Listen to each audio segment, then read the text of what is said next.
السلام علیکم ورحمۃ اللہ۔ جستجو ود ڈاکٹر جاوید اقبال۔ پچھلی تمام نشستوں میں ہم انسانی زندگی کی مختلف جہتوں کے بارے میں بات کرتے رہے ہیں۔ میں نے آپ سے تفصیل سے عرض کیا ہے کہ ہماری ایک جہت ہے ہمارا جسم، یعنی ہماری فزیکیلٹی، ہماری دوسری جہت ہے ہماری ذہانت، اور تیسری جہت ہے ہمارے جذبات۔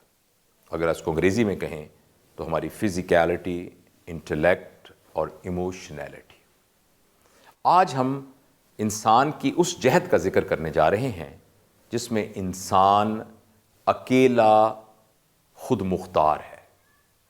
یہ جہت کسی جانور میں موجود نہیں ہے، یہ صرف انسانوں کے ساتھ ہی مخصوص ہے، اور یہ ہے انسان کی روحانیت، یعنی اس کی اسپرچویلٹی۔ جب میں روحانیت کا ذکر کرتا ہوں تو آپ کے ذہن میں شاید یہ ہوگا کہ اس سے مراد عبادات ہیں اور اس سے مراد ذکر اور اذکار ہیں۔ یہاں میں جس ریفرنس سے روحانیت کی بات کر رہا ہوں اس سے مراد عبادات نہیں ہے۔ عبادات بہت ضروری ہیں، اور ہر وہ شخص جو صاحب ایمان ہے اس کو اپنے ایمان کی تجدید کے لیے، اپنے ایمان کے اظہار کے لیے عبادات کو اختیار کرنا ہے، جیسا کہ ہمارے پیدا کرنے والے نے نبی کریم صلی اللہ علیہ وسلم کی شریعت کے ذریعے سے ہمیں بتایا ہے۔ مگر یہاں جو ہم جس روحانیت کا ذکر کر رہے ہیں اس سے مراد یہ ہے کہ دنیا میں جتنے بھی جانور ہیں ان کے زندہ رہنے کا کوئی ایک مقصد پیدا کرنے والے رب جلیل کے علم میں تو ہوگا، مگر جانور اپنی شعوری کوشش سے اپنے ہونے کا کوئی مقصد اس کا تعین نہیں کر سکتے، اور اس مقصد کو سامنے رکھ کر اپنی زندگی نہیں گزارتے، جبکہ انسان کے پیدا کرنے والے نے انسان کے لیے ایک مقصد کا تعین کیا ہے، اور انسان کو وہ شعور دیا ہے جس کے ذریعے سے وہ اپنے مقصد زندگی کا تعین کر سکتا ہے۔ گویا یہ کہ میں کھاتا ہوں، میں پیتا ہوں، میں سوتا ہوں، میرے بیوی بچے ہیں، میں ان کی نگہداشت کرتا ہوں، اور میں فلاں کتاب پڑھتا ہوں، میں فلاں اسکول میں جاتا ہوں، میں فلاں یونیورسٹی میں گیا تھا، لیکن کیوں؟ یہ جو کیوں ہے، میں یہ کیوں کرتا ہوں؟ ایک شخص نے دکان کھولی ہے، کیوں کھولی ہے؟ ایک شخص ڈاکٹر بنا ہے، وہ کیوں ڈاکٹر بنا ہے؟ ایک شخص K2 کے اوپر چڑھا ہے اور اپنے آپ کو خطرے میں ڈالا ہے، وہ کیوں K2 کے اوپر چڑھا ہے؟ ایک شخص فٹ بال کھیلتا ہے، ہاکی کھیلتا ہے، کیوں کھیلتا ہے؟ یہ جو کیوں کا جواب ہے اس سے مراد اسپرچویلٹی ہے۔ ایک مثال میں نے بہت مرتبہ اپنی ورک شاپس میں دی ہے، تو میں چاہتا ہوں کہ یہاں بھی اپنے دوستوں کے سامنے دہراؤں کہ راجن پور کے ایک علاقے میں جہاں ایک غریب خاندان رہا کرتا تھا، ایک لڑکا جس کے والد ریڑھی چلاتے تھے، اس کی 4 بہنیں تھیں، وہ 4 بہنیں اور ان کی ماں لوگوں کے گھروں میں کام کرتی تھی۔ وہ لڑکا بہت ذہین تھا، اس نے میٹرک میں بہت زیادہ نمبر لیے، FSC میں اس نے بہت زیادہ نمبر لیے، MD کیٹ میں بھی اس نے کافی نمبر لیے، اور اس کا داخلہ نشتر میڈیکل یونیورسٹی میں ہو گیا۔ وہ ڈاکٹر بنا، اور اس نے یہ کہا کہ میں ڈاکٹر بن کے اب محنت کروں گا، ایمانداری سے محنت کروں گا، حلال رزق کماؤں گا، اور اپنے والد کے ہاتھوں پر لگی ہوئی مٹی کو میں دھوؤں گا۔ میں اپنے والد کو کہوں گا کہ وہ کوئی کام نہ کریں، میری ماں اور میری بہنیں لوگوں کے گھروں میں کام نہیں کریں گی، میں اپنی بہنوں کو کم از کم BA تک پڑھاؤں گا، میں ملتان شہر میں پکا مکان بناؤں گا، اور اپنے ابو امی کو حج کراؤں گا، اور بہنوں کے لیے مناسب رشتے ڈھونڈ کے پڑھے لکھے لوگوں میں اس کی شادی کروں گا، اس کام کے لیے میں محنت کروں گا۔ ہم سب سوچ رہے ہوں گے کہ یہ کتنا زبردست اس کا نظریہ ہے، اور کتنا زبردست طریقے کا اس نے اپنی زندگی کے لیے ایک راہ متعین کی ہے۔ اب ایک اور شخص ہے جو کہ اسی گاؤں کا رہنے والا ہے، وہ ڈاکٹر بنا، اور اس نے کہا کہ میرے گاؤں میں طبی سہولیات نہیں ہیں، یہاں عورتیں جب بچے کو ڈیلیور کرتی ہیں تو ان میں سے اکثر فوت ہو جاتی ہیں، یعنی جسے انگریزی میں کہتے ہیں میٹرنل مورٹیلٹی ریٹ بہت زیادہ ہے، اور بچوں کے اندر خوراک کی کمی ہوتی ہے، یعنی بچوں میں مال نرشمنٹ ہوتی ہے، جس کی وجہ سے بچے پہلی سالگرہ دیکھے بغیر اکثر مر جاتے ہیں۔ میں اب ڈاکٹر بن گیا ہوں، میں بچوں کا اسپیشلسٹ بنوں گا، اور میں کسی بچے میں غذا کی کمی نہیں ہونے دوں گا اور کسی بچے کو مرنے نہیں دوں گا۔ دونوں نوجوان ڈاکٹروں نے ایک ہی طرح سے کام کیا، ایمانداری سے کام کیا، ایک جیسا کام کیا، لیکن دونوں کا مقصد ڈیفرنٹ تھا۔ وہ جو اپنے گھر کے لیے کر رہا تھا وہ غلط کام نہیں کر رہا تھا، لیکن اس کی اسپرچویلٹی نیچے تھی، اور وہ جو پورے معاشرے کے لیے کر رہا تھا اس کی اسپرچویلٹی اوپر تھی۔ لہٰذا میں اور آپ اس بات کے مکلف ہیں کہ میں اور آپ جو کام کر رہے ہیں وہ کیوں کر رہے ہیں، اس کا تعین کرنا بھی ہمارے لیے بہت ضروری ہے۔ جو شخص اس لیے کام کر رہا ہے کہ اس کے نتیجے میں وہ، اس کی بیوی بچے اور قریبی عزیز و رشتہ دار صرف ان کا فائدہ ہوگا، تو اس شخص کی ضروری نہیں کہ وہ غلط کام کر رہا ہو، وہ صحیح کام بھی اگر کر رہا ہوگا تو اس کی اسپرچویلٹی بہت نیچی ہے۔ اس کی اسپرچویلٹی حیوانی سطح کی اسپرچویلٹی ہے، کیونکہ حیوان بھی یہی کرتے ہیں کہ اپنا اور اپنے بچوں کا خیال رکھتے ہیں۔ تو لہٰذا میں انسان کی یہ جو جہت ہے جس کو ہم روحانیت کہتے ہیں، اس کے بارے میں آج کچھ بات کرنا چاہتا ہوں۔ اس بات کو زیادہ اچھے طریقے سے سمجھنے کے لیے اور اپنے ذہن میں اس کو ریلیٹ کرنے کے لیے میں صرف 5 سیکنڈ کے لیے خاموش ہوں گا اور آپ سے یہ گزارش کروں گا کہ آپ جو بھی کام کر رہے ہیں مہربانی کر کے چھوڑ کے توجہ سے میری بات کو سنیے، اور ایسا کیجئے کہ جب میں خاموش ہوں تو آپ اپنے ذہن میں ایک فکرہ بنائیے جو آپ کی زندگی کا مقصد ہے۔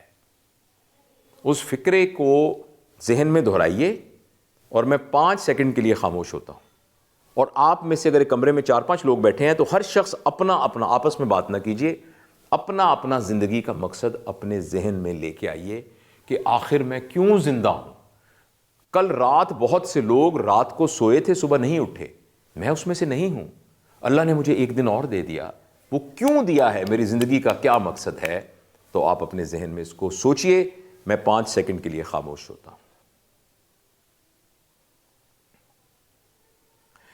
مجھے یقین ہے کہ آپ نے کوئی نہ کوئی مقصد اپنی زندگی میں سوچا ہوگا، اور آپ کی یہ خواہش ہوگی کہ میں آپ کو یہ بتاؤں کہ آخر زندگی کا مقصد کیا ہونا چاہیے۔ لیکن زندگی آپ کی ہے، اور اس کا کیا مقصد ہے، اس کا تعین کرنے والا میں کون ہوتا ہوں؟ اس کا تعین آپ کو خود کرنا ہے۔ البتہ میں آپ کو 4 پیمانے بتانے جا رہا ہوں۔ جو بھی فکرہ آپ نے اپنے ذہن میں رکھا ہے، آپ اس کو اس 4 پیمانوں سے میچ کر کے دیکھ لیجئے۔ اگر وہ ان 4 ضابطوں کے مطابق ہے تو آپ کا پرپز آف لائف ٹھیک ہے، اور اگر وہ ان 4 میں سے کسی ایک کے مطابق نہیں ہے تو کوئی پریشانی کی بات نہیں، ابھی ہمیں موقع ہے، اسی پروگرام کے ختم ہونے تک آپ اس کو ریوائز کر سکتے ہیں۔ دیکھیے، جو بھی فکرہ آپ نے ذہن میں سوچا تھا، اس کے لیے پہلی شرط یہ ہے کہ وہ فکرہ آبجیکٹو ہونا چاہیے، سبجیکٹو نہیں ہونا چاہیے۔ آپ کہیں گے یہ ذرا کمپلیکیٹڈ بات ہوئی، مثلا میں انسانیت کی خدمت کروں گا، میں ایک اچھا انسان بنوں گا۔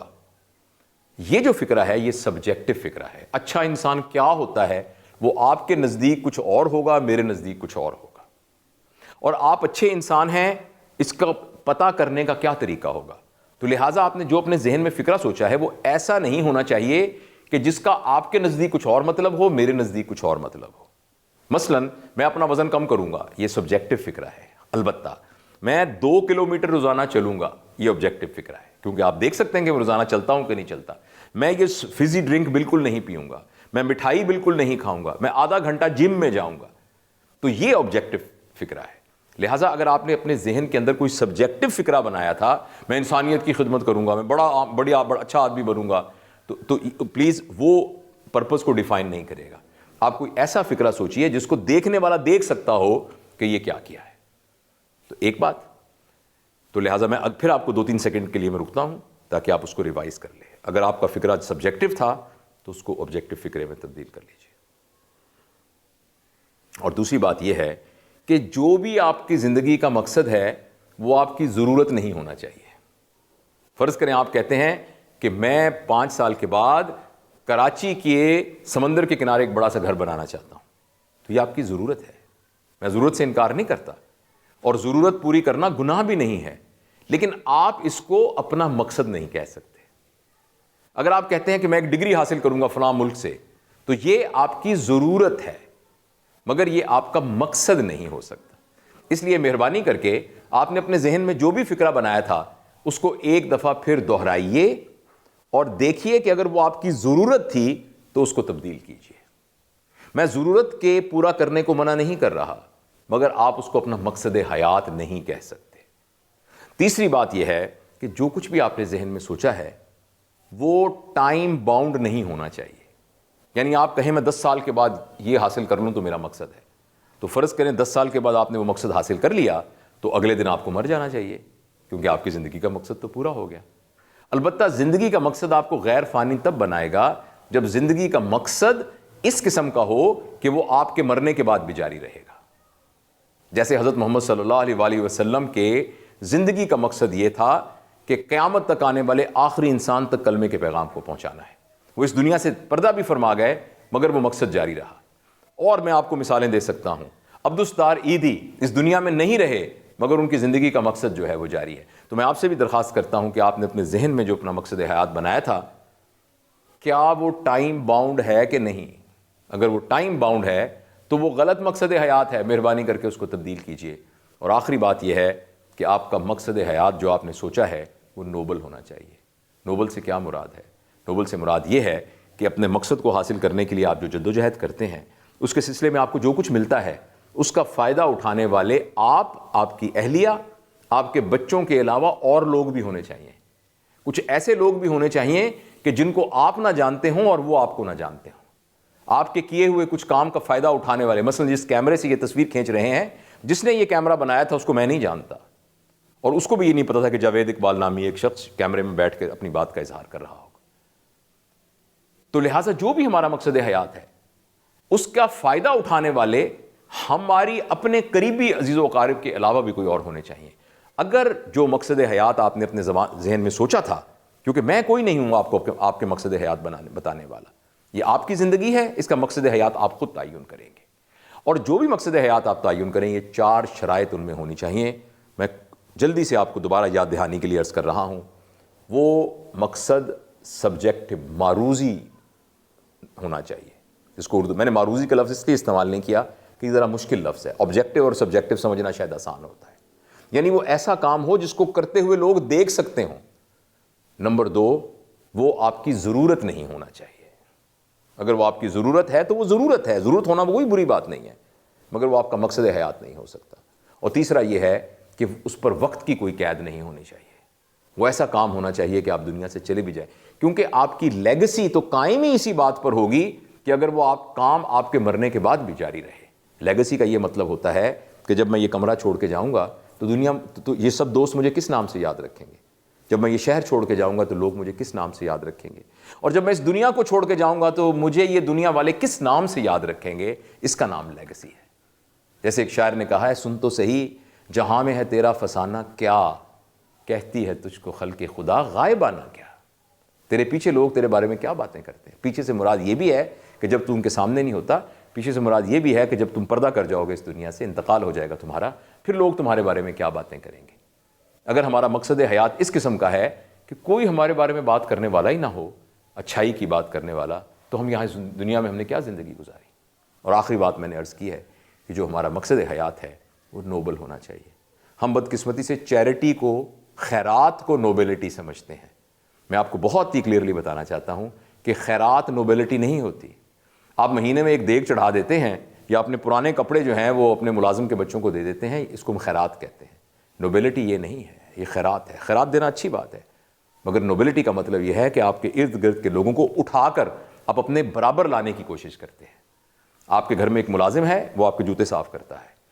اس سے پہلے آپ کے والد کے جوتے اس کا ابا صاف کرتا تھا، اور اس کا دادا جو ہے وہ آپ کے دادا کے جوتے صاف کرتا تھا.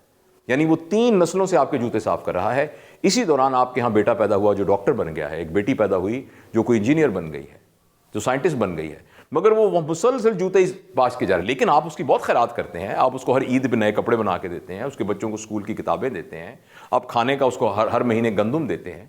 تو یہ خیرات دیتے ہیں، یہ نوبیلٹی نہیں ہے.